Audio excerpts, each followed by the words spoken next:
ಹೊಳೆನರಸೀಪುರ ತಾಲೂಕು ಹಳ್ಳಿಮೈಸೂರು ಗ್ರಾಮದ ಗ್ರಾಮ ಪಂಚಾಯಿತಿ ಸಭಾಂಗಣದಲ್ಲಿ ಶಾಸಕ ಎ ಮಂಜು ಅವರ ಅಧ್ಯಕ್ಷತೆಯಲ್ಲಿ ಪ್ರಗತಿ ಪರಿಶೀಲನಾ ಸಭೆ ಆಯೋಜನೆ ಮಾಡಲಾಗಿತ್ತು. ತಾಲೂಕು ದೊಡ್ಡಕಾಡೂರಿನ ಪಶು ಆಸ್ಪತ್ರೆಯ ಕಟ್ಟಡವು ಪಕ್ಕದ ಗ್ರಾಮದ ಒಂದರಲ್ಲಿ ನಡೆಯುತ್ತಿರುವ ಗಣಿಗಾರಿಕೆಯ ಬ್ಲಾಸ್ಟ್ನಿಂದ ಸೀಳು ಬಿಟ್ಟಿದೆ ಎಂದು ಇಂಜಿನಿಯರ್ ನೀಡಿರುವ ವರದಿಯ ನಕಲು ಕೊಡಿ, ಅಗತ್ಯ ಕ್ರಮಕ್ಕೆ ಸೂಚಿಸುತ್ತೇನೆ ಎಂದು ಶಾಸಕ ಎ ಮಂಜು ತಿಳಿಸಿದರು. ಆದರೆ ಗಣಿಗಾರಿಕೆಯ ಕಟ್ಟಡ ಸೀಳು ಬಿಟ್ಟಿರುವಾಗ ಏಕೆ ಕ್ರಮ ಕೈಗೊಂಡಿಲ್ಲ ಎಂದು ತಹಸೀಲ್ದಾರ್ ಅವರನ್ನು ಪ್ರಶ್ನಿಸಲಿಲ್ಲ ಮತ್ತು ಗ್ರಾಮೀಣ ಜನರು ಅನುಭವಿಸುತ್ತಿರುವ ಮಾನಸಿಕ ಹಿಂಸೆ ಮತ್ತು ಅವರುಗಳು ಮನೆ ಸೀಳು ಬಿಟ್ಟಿರುವ ಬಗ್ಗೆ ಶಾಸಕರು ಅಧಿಕಾರಿಗಳನ್ನು ಪ್ರಶ್ನಿಸದೇ ಇದ್ದದ್ದು ನಾನಾ ರೀತಿಯ ಪ್ರಶ್ನೆಗಳನ್ನು ಹುಟ್ಟುಹಾಕಿದೆ. ದೊಡ್ಡಕಾಡನೂರು ಗ್ರಾಮದ ಪಶು ಆಸ್ಪತ್ರೆ ಕಟ್ಟಡ ಬೀಳುವ ಸ್ಥಿತಿಯಲ್ಲಿದೆ, ಆದ್ದರಿಂದ ಹೊಸ ಕಟ್ಟಡದ ಅಗತ್ಯವಿದೆ ಎಂದು ಪಶು ಇಲಾಖೆ ಅಧಿಕಾರಿ ಡಾಕ್ಟರ್ ತಿಪ್ಪೇಸ್ವಾಮಿ ತಿಳಿಸಿದರು. ಜಿಲ್ಲಾ ಪಂಚಾಯತ್ ಇಂಜಿನಿಯರ್ ಪ್ರಶಾಂತ್ ಅವರು ಕಟ್ಟಡದ ನೈಜ ಸ್ಥಿತಿಯ ಬಗ್ಗೆ ತಿಳಿಸುತ್ತಾ, ಗಣಿಗಾರಿಕೆಯ ಬ್ಲಾಸ್ಟ್ನಿಂದ ಸೀಳು ಬಿಟ್ಟಿದೆ ಎಂದು ತಿಳಿಸಿದಾಗ ನಿಮ್ಮ ಹೇಳಿಕೆಯನ್ನು ಲಿಖಿತದಲ್ಲಿ ನೀಡಿ ಎಂದು ಶಾಸಕರು ಸಲಹೆ ನೀಡಿದಾಗ ವರದಿ ನೀಡಿದ್ದೇನೆ ಎಂದು ಇಂಜಿನಿಯರ್ ತಿಳಿಸಿದರು. ಸಾಮಾಜಿಕ ಅರಣ್ಯ ವಲಯ ಅರಣ್ಯಾಧಿಕಾರಿ ಶ್ರುತಿ ಅವರಿಂದ ಮಾಹಿತಿ ಪಡೆದು ಎಲ್ಲೆಲ್ಲಿ ಗಿಡ ನೆಟ್ಟಿದ್ದೀರಿ ಎಂದು ಪ್ರಶ್ನಿಸಿದಾಗ ರಸ್ತೆ ಬದಿ ಮತ್ತು ನಾಲೆಗಳ ಪಕ್ಕದಲ್ಲಿ ನೆಟ್ಟಿದ್ದೇವೆ ಎಂದು ಉತ್ತರಿಸಿದಾಗ ಲೋಕೋಪಯೋಗಿ ಇಲಾಖೆ ಮತ್ತು ನೀರಾವರಿ ಇಲಾಖೆಯಿಂದ ಅನುಮತಿ ಪಡೆದಿದ್ದೀರಾ ಎಂದು ಪ್ರಶ್ನಿಸಿದರು. ಇಲ್ಲವೆಂದು ಹೇಳುವುದಾದರೆ ನೀವು ಗಿಡಗಳನ್ನು ನೆಟ್ಟಿದ್ದೀರಿ ಎಂಬುದನ್ನು ಹೇಗೆ ನಂಬೋದು, ಗ್ಯಾರಂಟಿ ಹೇಗೆ? ಆದ್ದರಿಂದ ಮುಂದಿನ ದಿನಗಳಲ್ಲಿ ಪ್ರತಿಯೊಂದು ಕೆಲಸವೂ ಕ್ರಮಬದ್ಧವಾಗಿರಬೇಕು ಎಂದು ಸಲಹೆ ನೀಡಿದರು. ಸಮಾಜ ಕಲ್ಯಾಣ ಇಲಾಖೆ ಅಧಿಕಾರಿ ಕೌಸರ್ ಅಹಮದ್ ಅವರು ಹಳ್ಳಿ ಮೈಸೂರಿನ ಪ್ರೀ ಮೆಟ್ರಿಕ್ ಹಾಸ್ಟೆಲ್ನ ನೂತನ ಕಟ್ಟಡದಲ್ಲಿ ಅಗತ್ಯ ಸೌಲಭ್ಯಗಳ ಕೊರತೆ ಇದೆ, ವ್ಯವಸ್ಥೆ ಮಾಡಬೇಕಿದೆ ಎಂದು ಮಾಹಿತಿ ನೀಡಿದಾಗ ಅಗತ್ಯ ವ್ಯವಸ್ಥೆ ಕಲ್ಪಿಸದೇ ಇದ್ದ ಮೇಲೆ ಕಟ್ಟಡದ ಉದ್ಘಾಟನೆ ಏಕೆ ಮಾಡಿಸಿದ್ರಿ ಎಂದು ಪ್ರಶ್ನಿಸಿ ಅಗತ್ಯ ವ್ಯವಸ್ಥೆ ಕಲ್ಪಿಸಲು ತುರ್ತಾಗಿ ಕ್ರಮ ಕೈಗೊಳ್ಳಿ ಎಂದು ಶಾಸಕರು ಸಲಹೆ ನೀಡಿದರು. ಕೃಷಿ ಇಲಾಖೆ, ಅಕ್ಷರ ದಾಸೋಹ, ಮಹಿಳಾ ಮತ್ತು ಮಕ್ಕಳ ಕಲ್ಯಾಣ ಇಲಾಖೆ, ಸಮಾಜ ಕಲ್ಯಾಣ ಇಲಾಖೆ, BCM ಇಲಾಖೆ, ಶಿಕ್ಷಣ ಇಲಾಖೆ ಹಾಗೂ ಇತರ ಇಲಾಖೆಗಳ ಅಧಿಕಾರಿಗಳಿಂದ ಮಾಹಿತಿ ಪಡೆದು ಸಲಹೆ ನೀಡಿದರು. ಹಳ್ಳಿ ಮೈಸೂರು ಸಮುದಾಯ ಆರೋಗ್ಯ ಕೇಂದ್ರದಲ್ಲಿ ಗ್ರಾಮೀಣ ಪ್ರದೇಶದ ರೋಗಿಗಳಿಗೆ ಅಗತ್ಯ ಔಷಧಿ ದಾಸ್ತಾನು ಇಲ್ಲದೆ ಖಾಸಗಿ ಔಷಧಾಲಯಕ್ಕೆ ಚೀಟಿ ಬರೆದು ಕೊಡಲಾಗುತ್ತಿದ್ದು, ವಾಸ್ತವ ಪರಿಸ್ಥಿತಿ ಹೀಗಿರುವಾಗ 4 ಗೋಡೆಗಳ ಮಧ್ಯದಲ್ಲಿ ಕುಳಿತು ಅಧಿಕಾರಿಗಳಿಂದ ಮಾಹಿತಿ ಪಡೆದು ಸಭೆ ನಡೆಸುವ ಅಗತ್ಯ ಇದೆಯಾ ಎಂದು ಸಾರ್ವಜನಿಕರು ಪ್ರಶ್ನಿಸಿದ್ದಾರೆ. ಶಾಸಕ ಎ ಮಂಜು ಅವರು ದೊಡ್ಡಕಾಡೂರಿನ ಪಶು ಆಸ್ಪತ್ರೆಯ ಕಟ್ಟಡ ಸೀಳು ಬಿಟ್ಟಿರುವ ಗಣಿಗಾರಿಕೆ ವಿಷಯದಲ್ಲಿ ರೈತರ ಬಗ್ಗೆ ಕಿಂಚಿತ್ತೂ ಕಾಳಜಿ ತೋರದ ವರ್ತನೆಯು ಗೊಂದಲ ಉಂಟು ಮಾಡಿದೆ. ಜೊತೆಗೆ ಏಕೆ ಹೀಗೆ ಎಂಬ ಪ್ರಶ್ನೆಯನ್ನು ಮೂಡಿಸಿದೆ. ಹಳ್ಳಿ ಮೈಸೂರು ಗ್ರಾಮ ಪಂಚಾಯಿತಿ ಅಧ್ಯಕ್ಷರಾದ ನಾಗೇಂದ್ರ, ತಹಸೀಲ್ದಾರ್ KK ಕೃಷ್ಣಮೂರ್ತಿ, ತಾಲೂಕ್ ಪಂಚಾಯತ್ ಪ್ರಭಾರ ಕಾರ್ಯನಿರ್ವಹಣಾಧಿಕಾರಿ ಗಿರೀಶ್, BEO ಸೋಮಲಿಂಗೇಗೌಡ, ತಾಲೂಕ್ ಪಂಚಾಯತ್ ಸಹಾಯಕ ನಿರ್ದೇಶಕ K ಅರುಣ್, ಕೃಷಿ ಇಲಾಖೆ ಸಹಾಯಕ ನಿರ್ದೇಶಕಿ ಸಪ್ನಾ, BCM ಇಲಾಖೆ ಅಧಿಕಾರಿ ಹರೀಶ್, ಉಪ ತಹಸೀಲ್ದಾರ್ ಶಿವಕುಮಾರ್, ರಾಜಸ್ವ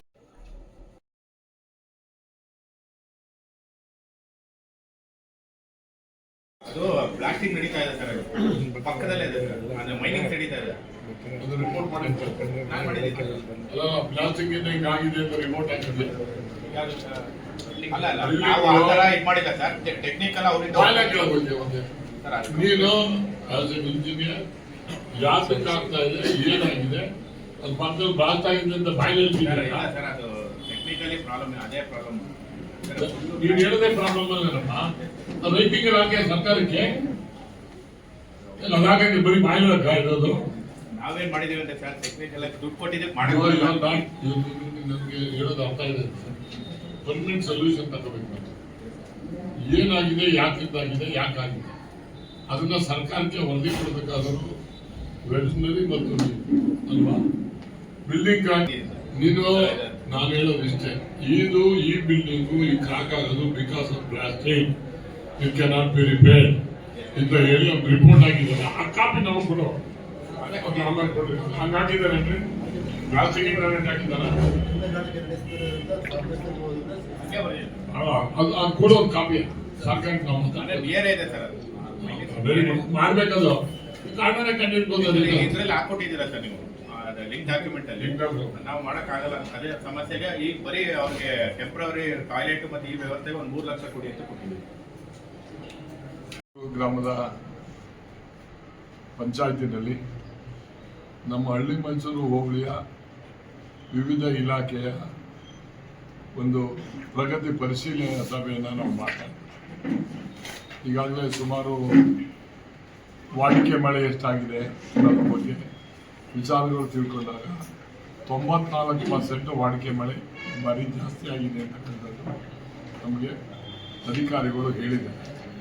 ಅಂಗನವಾಡಿಗಳು ಬಿದ್ದೋಗಿರ್ತಕ್ಕಂಥದ್ದು, ಅಂಗನವಾಡಿ ರಿಪೇರಿ ಕೇಳ್ತಕ್ಕಂಥದ್ದು, ಪಶು ಸಂಗೋಪನೆಯ ಒಂದು ಬಿಲ್ಡಿಂಗು ಕೂಡ ಬ್ಲಾಸ್ಟ್ ಇದು ಕಲ್ಲುಗಾರಿಕೆ ಮಾಡಿರೋದ್ರಿಂದ ಅದು ಕೂಡ ಕ್ರ್ಯಾಕ್ ಬಂದಿದೆ ಅಂತಕ್ಕಂಥದ್ದನ್ನು ಹಾಗೆ ಹೇಳಿದ್ದಾರೆ. ಈಗ ಮತ್ತೆ ಮುಂದೆ ಇಂಪಾರ್ಟೆಂಟ್ ಏನಪ್ಪ ಅಂದರೆ ಇವತ್ತು ಕೆರೆಯಲ್ಲಿ ನೀರು ಹರಿಸ್ತಾ ಇರ್ತಕ್ಕಂಥ ಸಂದರ್ಭದಲ್ಲಿ ಆ ಶಿಲ್ಟನ್ನ ತೆಗ್ದಿದ್ದಾರಾ ಇಲ್ವಾ ಅಂತಕ್ಕಂಥದ್ದು ಭಾರಿ ಈ ಮುಖ್ಯ. ಯಾಕೆಂದರೆ ಟೈಲ್ಯಾಂಡಿಗೆ ನೀರು ಹೋಗ್ಬೇಕಾದ್ರೆ ಆ ಶಿಲ್ಟನ್ನ ತೆಗ್ದಿರಬೇಕು.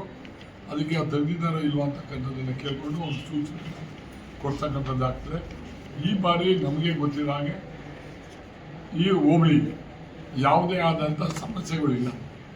ಸಮಸ್ಯೆಗಳೇನು ಅಂದರೆ ಮನೆಗಳು ಒಂದು 70 ಮನೆಗಳು ಬಿದ್ದೋಗಿರ್ತಕ್ಕಂಥದ್ದು ನನ್ನ ಗಮನಕ್ಕೆ ಬಂದಿದೆ. ಈಗ ಸರ್ಕಾರ ಕೊಡ್ತಾ ಇರ್ತಕ್ಕಂಥ 1,25,000 ಸಾಲಲ್ಲ ಅಂತಕ್ಕಂಥದ್ದು ನನಗೂ ಬಂದಿದೆ. ಅವ್ರ ಇಲಾಖೆಯವರು ಕೂಡ ಒಪ್ಕೊಂಡಿದ್ದಾರೆ. ಅದಕ್ಕೆ ಅವರಿಗೆ ಬಿದ್ದೋಗಿರ್ತಕ್ಕಂಥವ್ರಿಗೆ ಆದ್ಯತೆ ಮೇಲೆ ಅವರಿಗೆ ಮನೆಯ ಪಂಚಾಯತಿಗೆ ಕೊಡ್ತಕ್ಕಂಥದ್ದಕ್ಕೆ ಈಗಾಗಲೇ DC ಮತ್ತು ಸರ್ಕಾರ ನಿರ್ದೇಶನ ಕೊಟ್ಟಾಗಿದೆ. ಅದರಂತೆ ಅವರಿಗೆ ಒಂದು ಜನತಾ ಮನೆ ಪ್ಲಸ್ ಇದು ಕೊಡ್ತಕ್ಕಂಥದ್ದು ಆಗ್ತದೆ. ಬಹುಶಃ ನಮಗೆ ಈ ಬಾರಿ ನಾನು ಇಷ್ಟು ವರ್ಷದ ಈ ಭಾಗದ ಶಾಸಕನಾಗಿ ಮತ್ತೆ ಕೆಲಸ ಮಾಡಿದ್ದೀನಿ. ನಿಜವಾಗ್ಲೂ ಕೂಡ ಮಳೆ ಕರೆಕ್ಟಾಗಿ ಆಗಿರ್ತಕ್ಕಂಥ ಇದು ವರ್ಷ ಅಂದರೆ ಈ ವರ್ಷ ಅಂತಕ್ಕಂಥದ್ದು ನನಗೆ ಒಂದು ನಂಬಿಕೆ ಇದೆ.